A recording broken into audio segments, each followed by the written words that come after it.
we're here to talk about this article that appeared in the New England Journal of Medicine. And we decided that we would actually show this letter that appeared because it's so outrageous and absurd that we thought people might believe we're making it up if we didn't show the actual document. And it's called Failed Assignments, Rethinking Sex Designation on Birth Certificates. So I'm here with Maria and Alex, and we're just going to jump in and talk about why this is so problematic. Oh, there's so many reasons this is so problematic. You're right. It's hard to believe that somebody would suggest that we don't need sex designation on birth certificates. Now, to be fair, they're suggesting that the sex designation move from the top of the certificate, which is the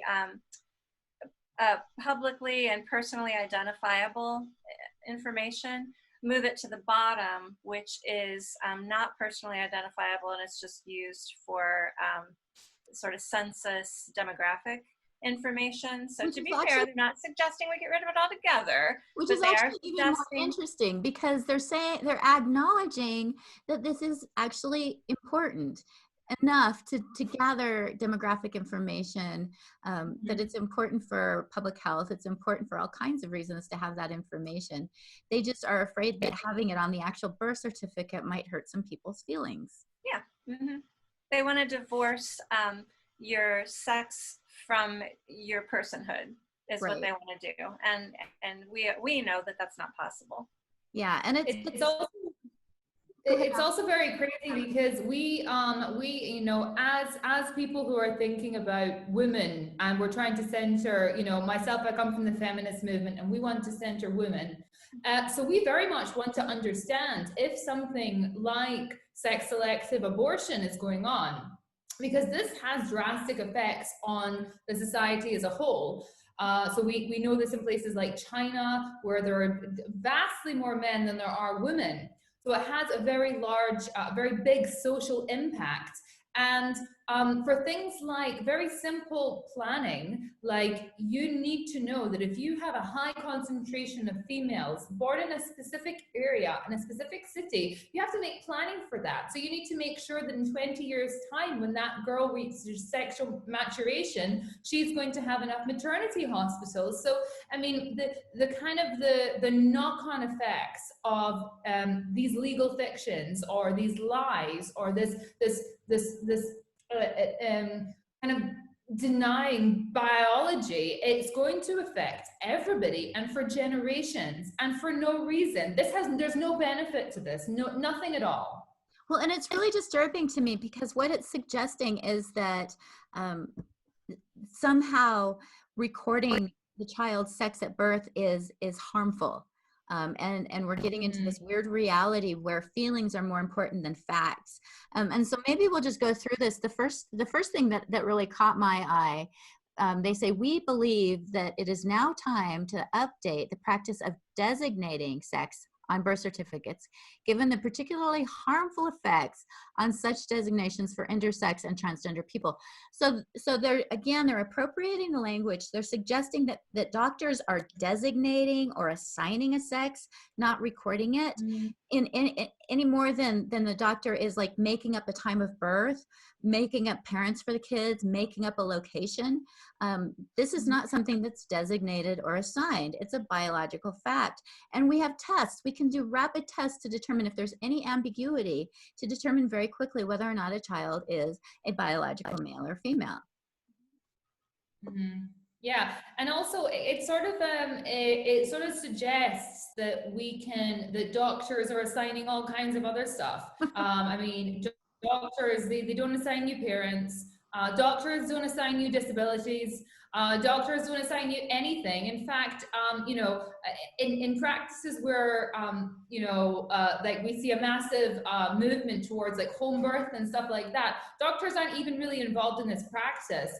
And so to suggest that the harmful history that intersex people have had, where they've actually had sex assignment sort of enforced upon them as children, and to take that very terrible history and then apply it to gender identity, which really has no basis in science. It's very disturbing to find this written by MDs, who do I have? 2 MDs and a Mrs.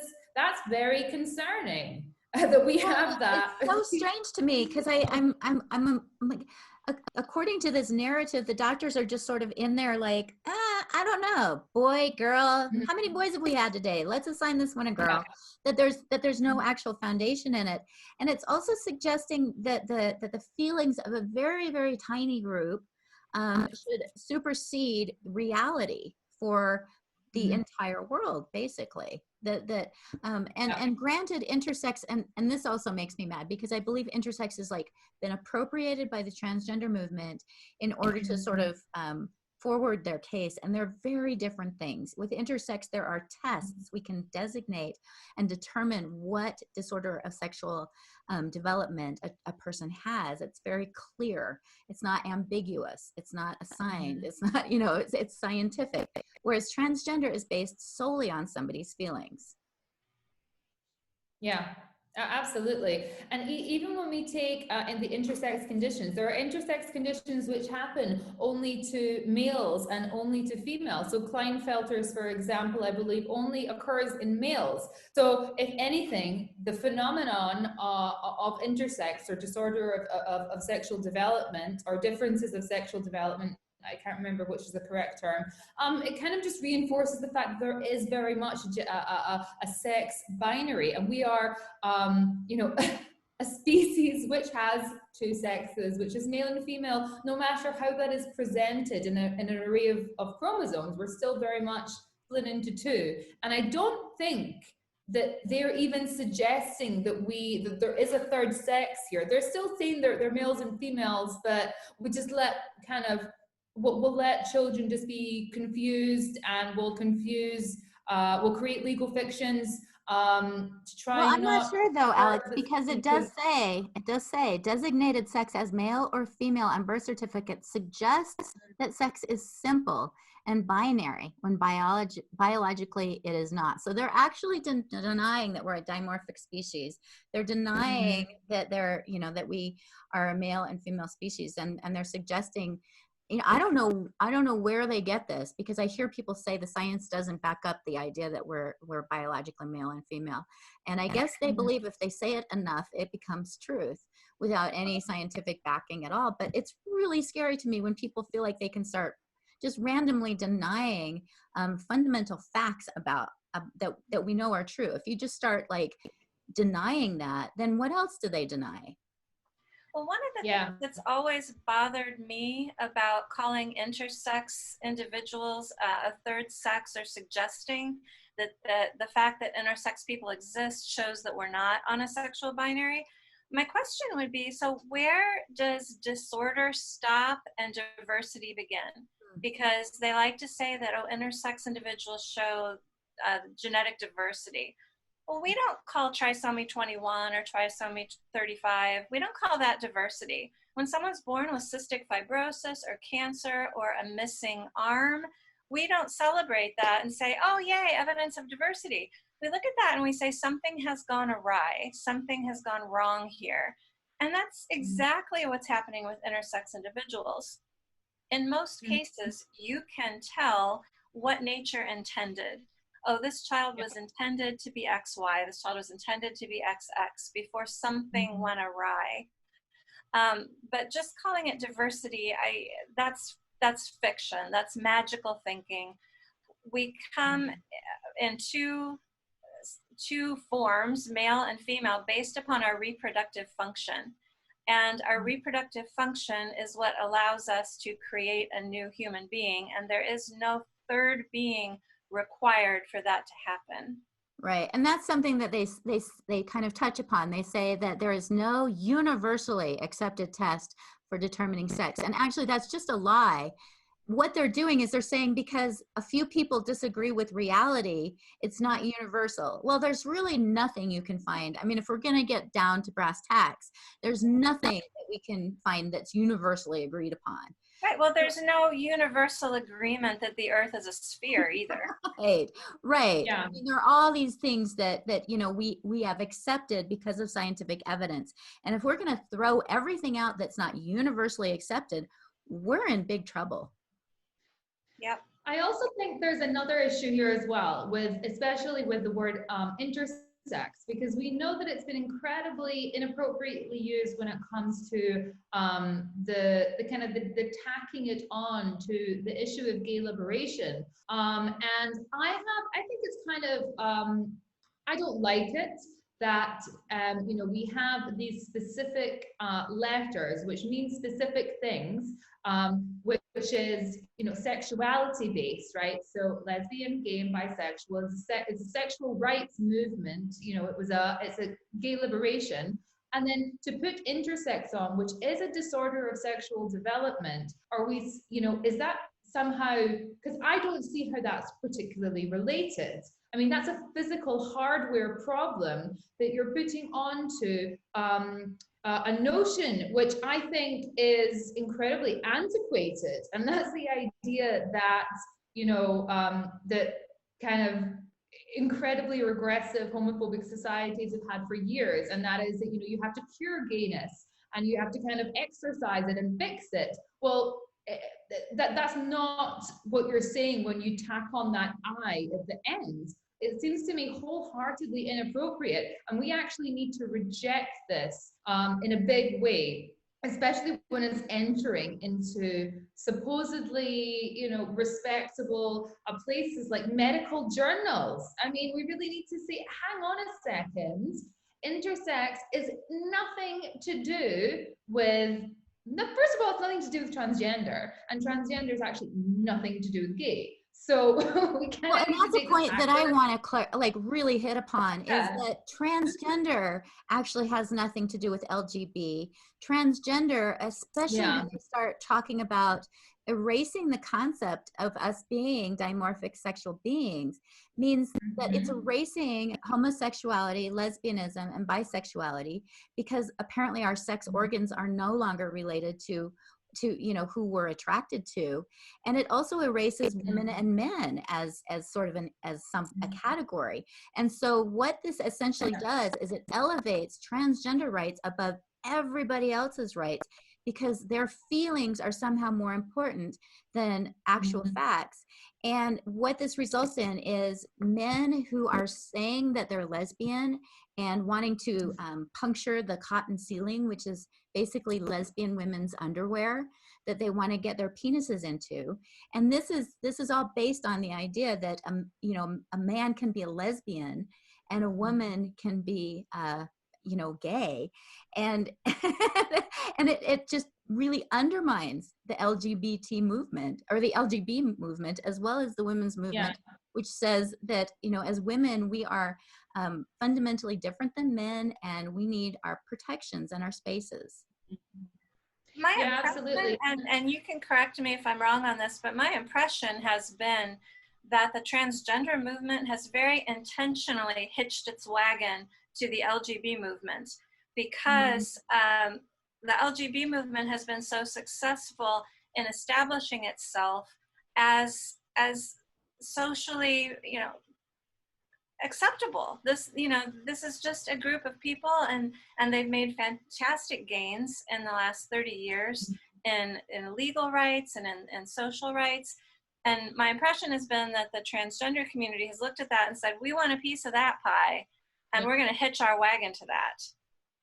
Yeah, and also very much the fact that I think there's a lot of dishonesty that goes on in the LGBT groups, because if we're really going to critically analyze the way, especially boys, especially if you speak to older gay men, and they tell you about their childhood, they will tell you, yeah, I loved dressing up in my mom's clothes, and I was incredibly effeminate, and I really didn't have, I actually kind of did think I was a girl for a little bit, but when I hit puberty and I figured out that actually what I had was same-sex attraction and I wasn't actually a girl, it all kind of figured itself out. So, when you talk to especially people like Douglas Murray, who's, a gay man himself, and he says, this would have drastically affected my life if I would have grown up in 2020 instead of growing up, I don't know what age he is, in the 70s. Okay, so in the 70s, he was allowed to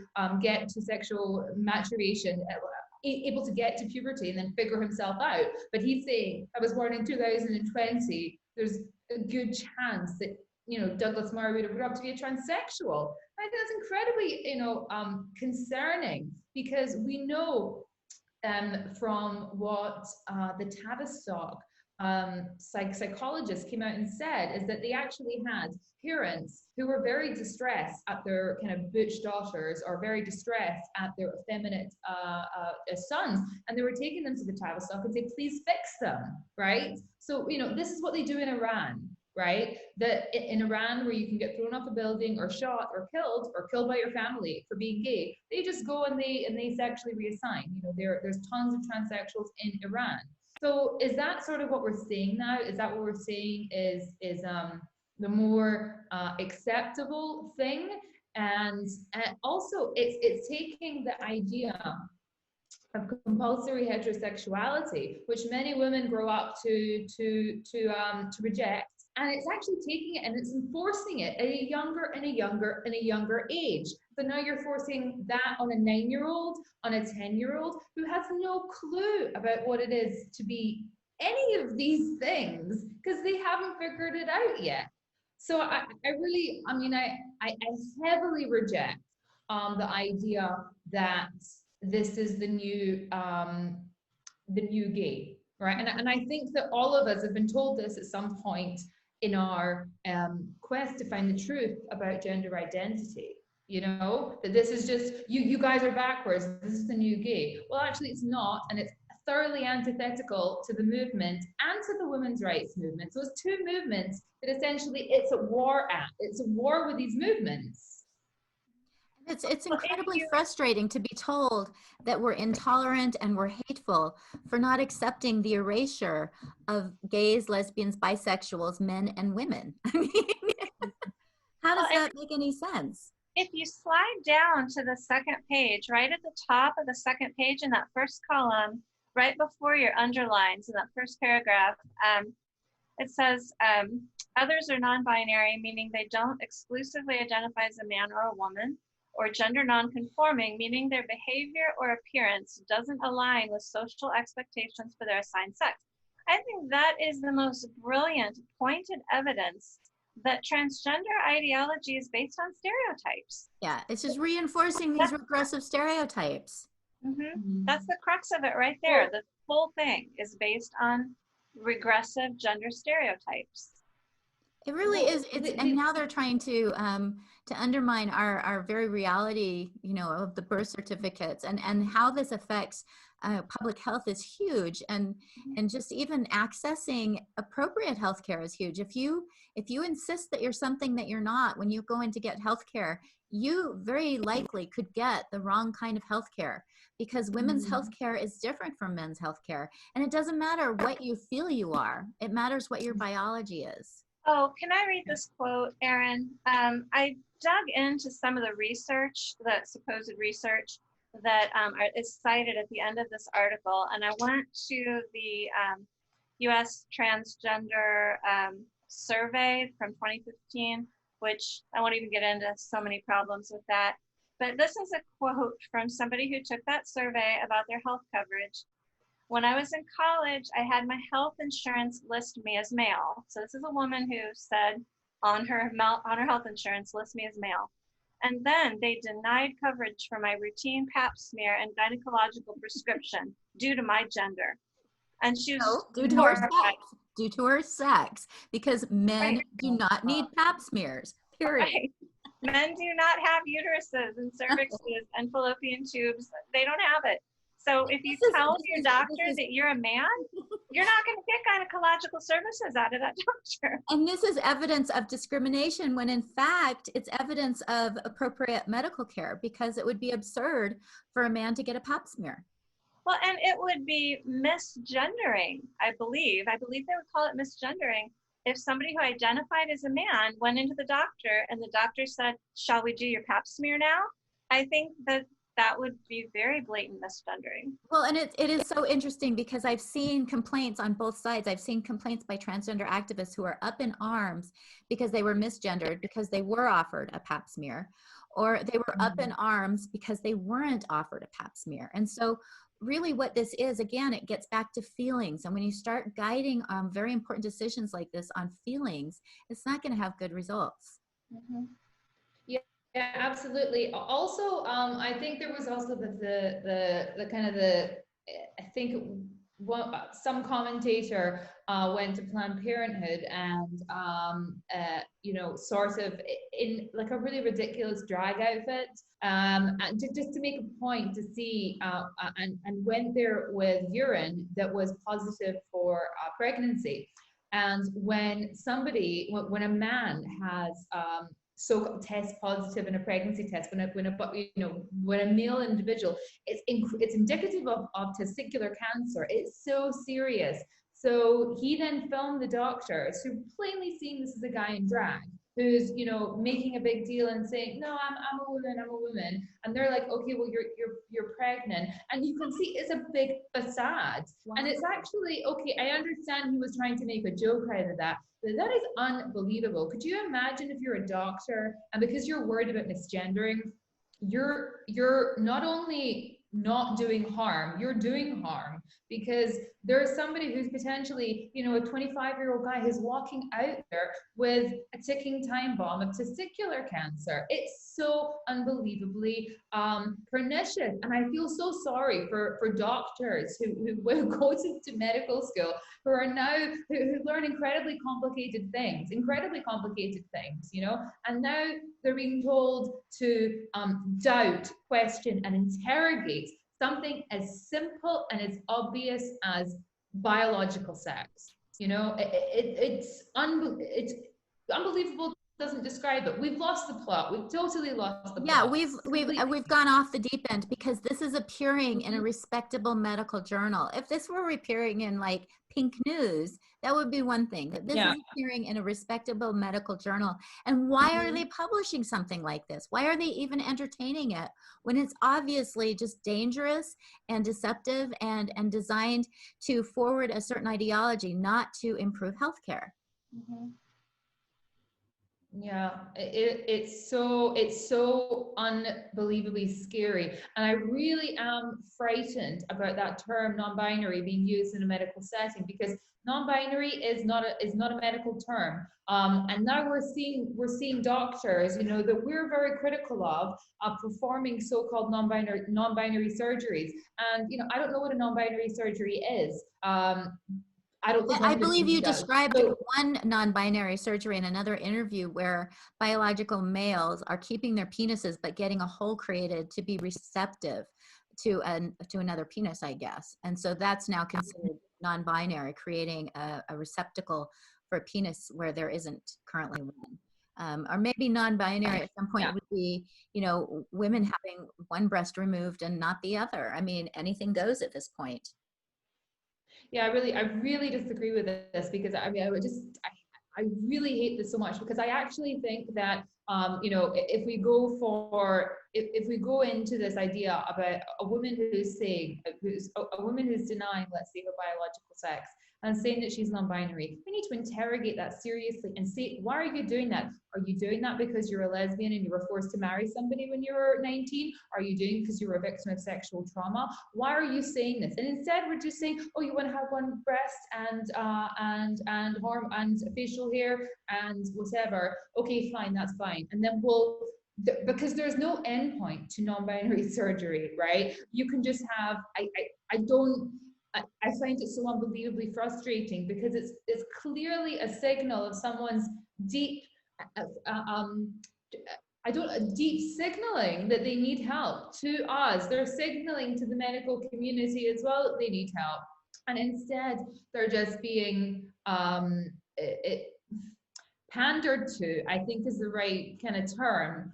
And of course, it obviously could seriously concerns when it comes to things like military units. You know how I feel about that, and sex segregated spaces and showering, where women need to be kept safe. Women need to be kept safe, not because men are born inherently dangerous, but because men commit 98% of all sexual crimes. So we know statistically women are more vulnerable. We need to be together, especially when we're showering and sleeping. So I mean, I hate every piece of this, and I hope they print a retraction. Yeah, and maybe that's what we should call for as we close up here is for anybody seeing this to contact the New England Journal of Health and say, no way, we will not stand for this fiction, this lie. And it's not just a benign lie, it's an incredibly dangerous lie, as we've pointed out, that it's, potentially going to, confuse healthcare for people who really need it. It's erasing LGBT, it's erasing women's rights. And so it's not just, sort of an interesting concept to play around with. It potentially is very dangerous. Well, and if you look at the top of the third column on that second page, they're talking about, it says, after advocacy efforts, however, many correctional facilities have begun housing incarcerated people on the basis of gender identity.